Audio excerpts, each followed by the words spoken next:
ये तस्वीरें आपने देख ली।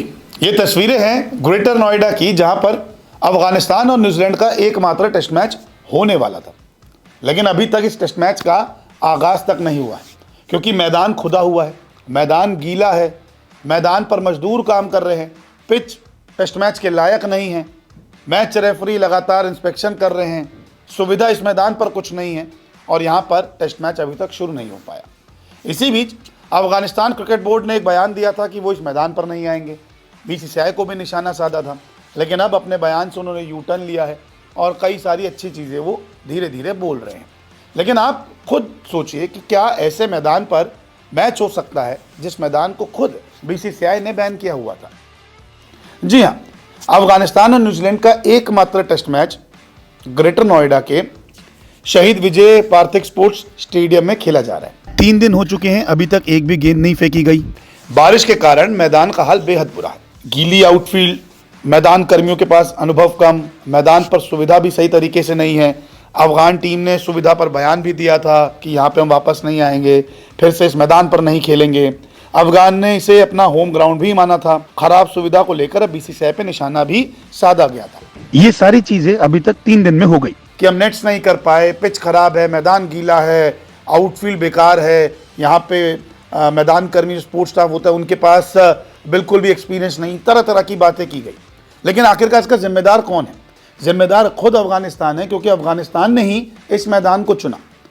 3 मैदान अफगानिस्तान के सामने रखे गए थे, लेकिन अफगानिस्तान ने अपनी मनमानी की और इस मैदान को चुन लिया।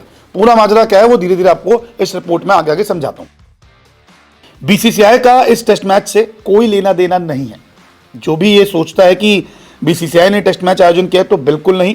बीसीसीआई का इस मैच से कोई भी लेना देना नहीं है। इसके अलावा यूपीसी यानी कि उत्तर प्रदेश क्रिकेट एसोसिएशन का भी इस टेस्ट से कोई मतलब नहीं है। कई लोगों ने कहा था कि यूपीसी बीच में क्यों नहीं आ रहा, इस पूरे टेस्ट मैच को क्यों नहीं देख रहा, तो क्योंकि यूपीसी का कोई मतलब ही नहीं है। अफगानिस्तान क्रिकेट बोर्ड ने इनसे कोई बातचीत ही नहीं की। अफगानिस्तान क्रिकेट बोर्ड ने GNIDA के साथ मिलकर ये आयोजन किया। आप सोचेंगे GNIDA क्या है, तो ये है greater Noida industrial development authority, इसके ही अंडर ये मैदान आता है। और अफगानिस्तान क्रिकेट बोर्ड ने डायरेक्ट इनसे ही बात की। हालांकि अफगानिस्तान क्रिकेट बोर्ड को कानपुर, बेंगलुरु और ग्रेटर नोएडा दिए गए थे स्टेडियम, उनके पास ऑप्शन थे कि आप जाइए यहाँ पे खेल सकते हैं, लेकिन अफगानिस्तान ने इस मैच के लिए इस मैदान को ही चुना।